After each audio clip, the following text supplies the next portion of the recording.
Hello guys, welcome back to my channel Earth Mom Reaction. और welcome है आप सभी का मेरे न्यू चैनल में। अगर इस चैनल में नए हैं और आपने सब्सक्राइब नहीं किया है तो जल्दी से चैनल को सब्सक्राइब कर दीजिए। हमें 1K का माइलस्टोन यहाँ पे टच करना है। यहाँ पे मैं आप सबके लिए हर डिफरेंट कंटेंट की वीडियोस लेके आऊंगी। आप लोग मुझे कमेंट सेक्शन में पर्टिकुलर ब्लॉगर का नाम बता दीजिएगा, उसके बारे में रिसर्च करके यहाँ पे हम हर टॉपिक को कवर करने की पूरी कोशिश करेंगे। फिलहाल यहाँ पे आज हम लोग बात करने वाले हैं जगत भैया से रिलेटेड, क्योंकि बहुत ज़रूरी था इस टॉपिक पे बात करना।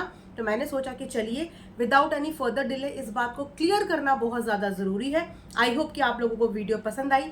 लाइक ज़रूर करना, कमेंट सेक्शन में कमेंट ज़रूर करना और इस नए चैनल को ज़्यादा से ज़्यादा शेयर भी करना। तो चलिए वीडियो में हम बढ़ते हैं आगे।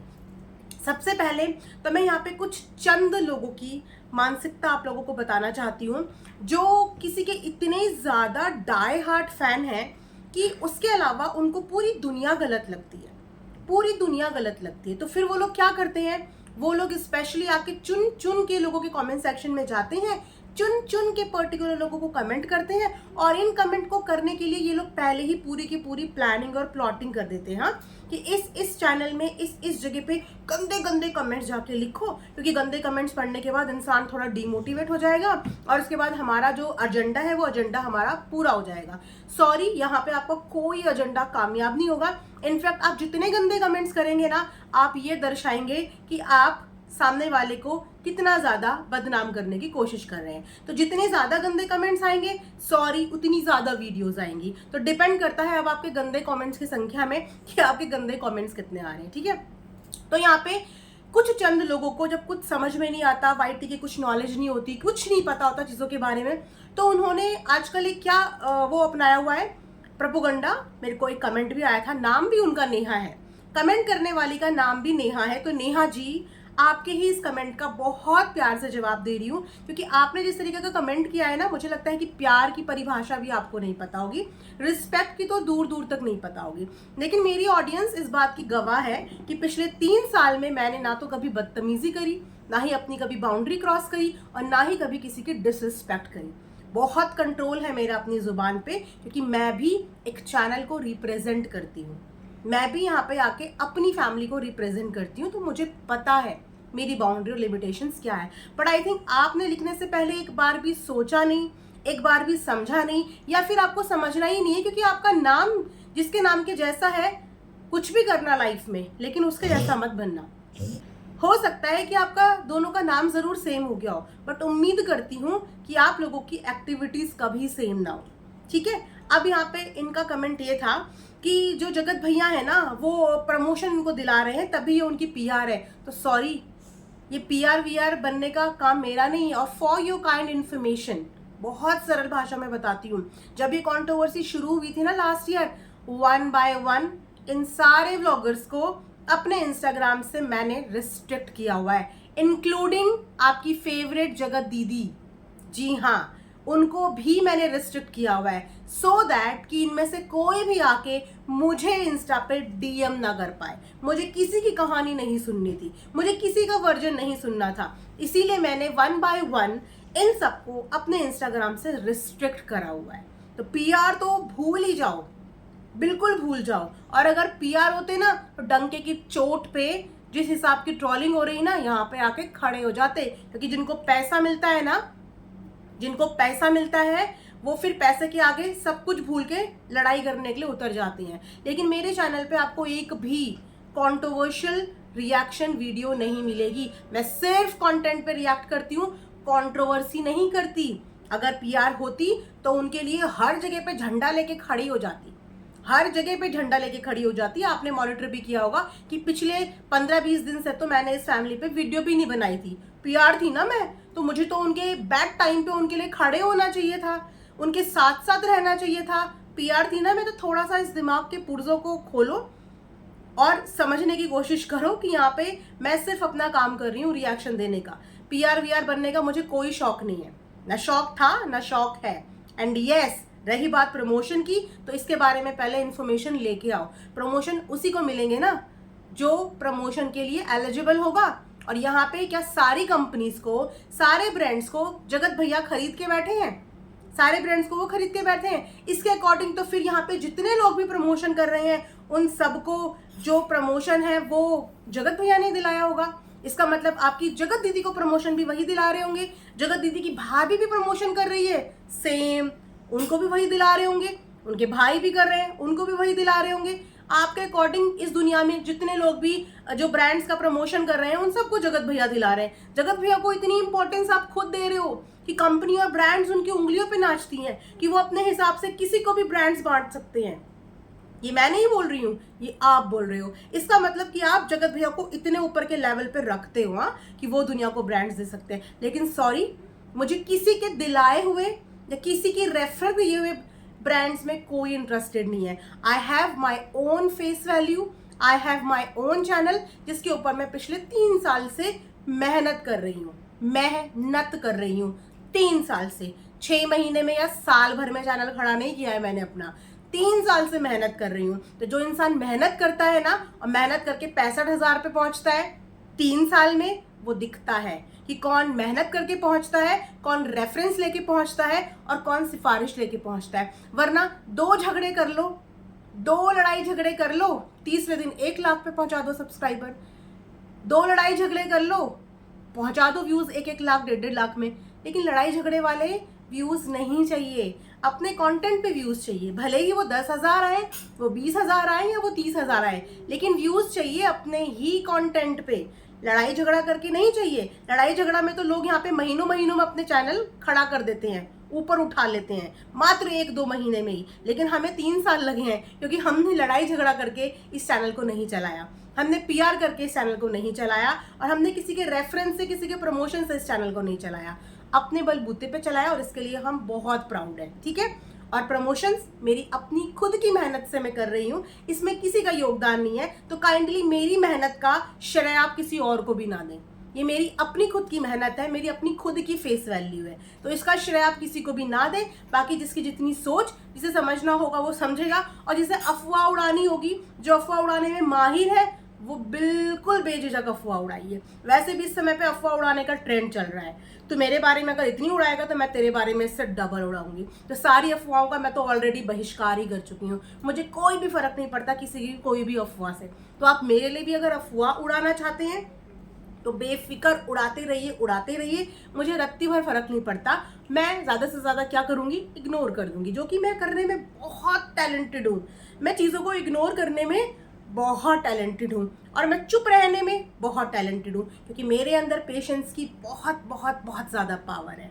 और ये मेरा एक सबसे बड़ा हथियार है चीज़ों से डील करने का, वो है मेरा पेशेंस और वो है मेरा जुबान। ठीक है, अब रिएक्शन में आगे बढ़े। हाँ जी, तो यहाँ पे कुछ कमेंट्स मेरे पास ऐसे भी आ रहे थे कि आपको सिर्फ जगत दीदी का ही दिखता है, जगत भैया के लिए आप कुछ नहीं बोलती, उनकी फैमिली के लिए आप कुछ नहीं बोलती, आप ऐसा नहीं करती, आप वैसा नहीं करती। एक बात बताइए, ट्रोलिंग इस समय पे अगर आप सही मायने में देख पा रहे हैं ना, आपके पास रियलाइज करने के लिए, तो ट्रोलिंग इस समय पे जो सबसे ज़्यादा चली ना, पिछले 3 महीनों की अगर हम ले लें तो उस 3 महीनों में सबसे ज़्यादा चली है जगत भैया के परिवार की अंधाधुन। आज तक हमने कभी किसी व्लॉगर की इस हद तक ट्रोलिंग नहीं देखी। हम अरमान मलिक की भी ट्रोलिंग देख चुके हैं, उसकी भी ट्रोलिंग हमने देखी थी, लेकिन उसकी ट्रोल करने वाले भी एक ही महिला थी। ठीक है, और वो भी मैक्सिमम 1 महीना या 1.5 महीना या 2 महीना चली होगी। उसके बाद वो ट्रोलिंग भी वहां से खत्म हो गई, फिनिश हो गई। उसके बाद अरमान मलिक पे आज भी लोगों के रिएक्शंस आते हैं, लेकिन रिएक्शंस आते हैं इस तरीके की ट्रोलिंग जहां पे घर की बेटी की इज्जत से लेकर, उसके ससुराल वालों की इज्जत से लेकर, एक पत्नी जिसके साथ चीट हुआ है उसकी इज्जत से लेकर, उसके चरित्र से लेकर, एक माँ, उस तक घर के किसी सदस्य को छोड़ा नहीं गया, किसी सदस्य को छोड़ा नहीं गया। आप क्या कंपैरिजन कर रहे हो? जगत दीदी की फैमिली में अगर किसी पे ज्यादा से ज्यादा रिएक्शंस बनते भी हैं या लोग ज्यादा डिस्कस भी करते हैं, ज्यादा से ज्यादा जगत दीदी के बारे में या फिर जगत दीदी के भाई के बारे में। उसके अलावा ना कभी उनके पापा के लिए किसी ने एक शब्द सुना होगा, कभी किसी ने नहीं बोला। उनकी भाभी को कभी किसी ने नहीं बोला, उनकी मम्मी के लिए कभी किसी ने नहीं बोला। और वहां पे उनके पापा, मम्मी, बहन, बहन के पति, बच्चे किसी को नहीं छोड़ा गया। तो कौन सी कैलकुलेशन आप लोग कर रहे हैं, कौन सी कैलकुलेशन? जगत दीदी के लिए बोलने वाले जो चैनल्स है ना, उन सबको अपनी लिमिटेशंस पता है। जगत दीदी ने तो अभी तक गालियां भी नहीं खाई होंगी, गालियां भी नहीं खाई होंगी, किसी ने उनको अभी तक अब्यूज भी नहीं किया होगा सोशल मीडिया पे। और जगत भैया के परिवार को तो इतनी गालियां पड़ी हैं, क्या हद तक और किस हद तक उनको नहीं पड़ी है। तो ट्रोलिंग का कंपैरिजन है ही नहीं, दोनों का कंपैरिजन नहीं है। एक की यहाँ हो रही है और एक की यहाँ हो रही है, लेकिन उनकी ट्रोलिंग क्यों हो रही है, कैसे रुकेगी कैसे नहीं रुकेगी, ये मेरा कंसर्न नहीं है। इसीलिए जब इस लेवल की ट्रोलिंग होती है तो मैं इन सब चीज़ों से दूर हो जाती हूँ, क्योंकि लड़ाई झगड़े वाले मुद्दों पर रिएक्शन देना मेरा काम नहीं है, ये मेरा कंसर्न नहीं है। और अगर मैं पीआर होती ना तो उनके इस मुद्दे पे भी मैं उनके साथ ही खड़ी होती, लेकिन लड़ाई झगड़े वाले मुद्दे मेरा काम नहीं है करना। मेरा काम है कंटेंट पे या किसी बढ़िया से टॉपिक पे रिएक्शन देना जो मार्केट में एकदम नया नया आया हो। लड़ाई झगड़े पे रिएक्शन देना मेरा काम नहीं है। अगर आप मेरे से प्यार से बात करते हैं तो बहुत वेलकम है, लेकिन अगर आप मुझे लड़ाई झगड़े में चाहते हैं तो सॉरी, मैं लड़ाई झगड़ों से रहती हूँ कोसों दूर, क्योंकि मुझे किसी भी झगड़े का पार्ट नहीं बनना। मैं यहाँ पे अपना काम करने आई हूँ और मुझे पता है, मैं फोकस्ड हूँ कि मुझे यहाँ पे क्या काम करना है, लेकिन लड़ाई झगड़ा नहीं करना। और रही बात कंटेंट की, तो मैं किस कंटेंट पे रिएक्शन दूंगी या मैं देना चाहती हूँ वो मेरा अपना खुद का चॉइस होगा, मेरी अपनी खुद की मर्जी होगी।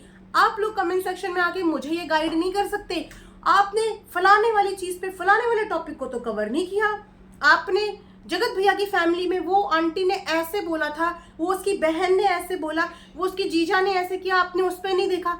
अरे मैं सिर्फ 2 आंखें हैं मेरे पास, और मेरा काम सारा दिन सोशल मीडिया पे वीडियोस देखने का नहीं है कि मैं सुबह से फोन अपने हाथ में ले लूँ और मैं बारी बारी से व्लॉग सबको देखती रहूँ। नहीं, मैं अपना टाइम, अपनी डायरी मेंटेन कर लेती हूँ कि मुझे किस टॉपिक पे रिएक्शन बनाना है, और मैं पर्टिकुलर उसी व्लॉग को देखती हूँ और उसके बाद उस पर आके मैं अपना रिएक्शन बनाती हूँ। मैं एक साथ 5-5, 6-6 चीजें नहीं देख सकती, और रिएक्शन बनाने में उस पर्टिकुलर कंटेंट में दम भी होना चाहिए बनाने के लिए। मैं अपनी एनर्जी अगर किसी चीज पे लगाऊंगी तो मैं देखूंगी तो कि इस पे मैं कितनी मिनट की वीडियो बना पाऊंगी, क्या इस पे मैं अपना 5 मिनट 8 मिनट खींच पाऊंगी। अगर मुझे लगता है कि ये वर्थ नहीं है तो मैं उस चीज पे काम नहीं करती, और मैं सारे व्लॉग्स नहीं देख पाती। हाँ, कोई एकदम से हॉट टॉपिक आ गया, कोई ट्रेंडिंग टॉपिक आ गया, कोई एकदम से कंट्रोवर्सी आ गई, तो हाँ उस कंट्रोवर्सी को जल्दी से जल्दी देख के उस पर वीडियोस बनानी पड़ती, लेकिन मैं सबके व्लॉग्स नहीं देख पाती हूँ, सॉरी। तो मेरे से आप इस चीज की एक्सपेक्टेशन मत करो कि फलाना ने अगर वो वाला वीडियो पे कंटेंट पे वीडियो बनाया है तो आप भी वही बनाओ। जिसने उस कंटेंट पे वीडियो बनाया है, जिसने मेहनत करी है, आप उसको देख के व्यूज ले लो ना, आप उस इंसान को व्यू दे दो जिसने ऑलरेडी उस पर वीडियो बनाया हुआ है। Why are you people expecting me कि सामने वाले ने अगर इस पे कंटेंट बनाया है तो आप भी छापो इस पे, आप भी बोलो उस पे, वही सेम मैं भी बोलूंगी जो सामने वाले ने बोला है। इससे बढ़िया आप उसका देख लो, इससे बढ़िया आप मेरे हिस्से की व्यूज सामने वाले को दे दो जिसने एफर्ट्स लगा के उस टॉपिक को कवर किया है। मुझे कोई ऑब्जेक्शन नहीं है इसमें, लेकिन मुझे किस टॉपिक पे वीडियो बनाना है ये मैं डिसाइड करूंगी, मुझे कब बनाना है ये भी मैं डिसाइड करूंगी, क्योंकि मुझे बहुत अच्छे से YouTube की सारी चीज़ों के बारे में पता है। आपको तब तक इंसान पसंद करता है वो जब तक आप उसके मुंह की जुबानी बोलते हो, जब तक आप उसके कहे अनुसार चलते हो। जहाँ पे आपके थॉट सामने वाले से मिसमैच होते हैं उसी दिन से आप सामने वाले को खटकने लगते हो, क्योंकि आप उसकी जुबान सुनना और बोलना बंद कर देते हो। इसीलिए मैंने दूसरों की जुबान सुनना बोलना बंद कर दिया है। अब मैं जो बोलूंगी, जो मैं यहाँ पे बनाऊंगी, वो मैं अपनी मर्जी से बनाऊंगी, जो मुझे कंफर्टेबल लगेगा और जो मुझे वर्थ लगेगा कि इस चीज पे मैं अपनी एनर्जी डाल पाऊँ, मेरी ऑडियंस को ये पसंद आए। क्योंकि मैं यहाँ पे सिर्फ काम कर रही हूँ अपनी ऑडियंस के लिए। जो ऑडियंस अपना समय देख के मुझे देखती है, जो ऑडियंस अपना प्यार मुझे देती है, जो ऑडियंस मुझ पे विश्वास करती है, मेरा साथ देती है, मैं सिर्फ अपनी ऑडियंस के लिए काम करूंगी। अगर कोई चीज़ मेरी ऑडियंस को नहीं पसंद आ रही है, मैं वो चीज़ उनके लिए कर सकती हूँ सेक्रीफाइस, लेकिन सिर्फ अपनी ऑडियंस के लिए। ये नहीं कि 4 दिन पहले आप आए मेरे चैनल पर और आप मेरे बॉस बनने की कोशिश कर रहे हो, नहीं, अपनी लॉयल ऑडियंस के लिए, अपने प्यार करने वालों के लिए। नफरत करने वालों के लिए मेरे दिल में प्यार है, लेकिन नफरत करने वालों की जुबान मैं कभी भी नहीं सुनूंगी तो सिर्फ प्यार करने वालों की जुबान। ठीक है, आई होप कि यहाँ पे बहुत सारी चीज़ें आप सबको क्लियर हो गई होंगी, एंड आई होप कि ये वीडियो ज़्यादा लंबी ना हो जाए। इस वीडियो को यहाँ पे एंड करते हैं। उम्मीद करती हूँ कि आपको पसंद आई होगी। मिलेंगे नेक्स्ट रिएक्शन में, तब तक अपना ध्यान रखिए। Bye bye, take care.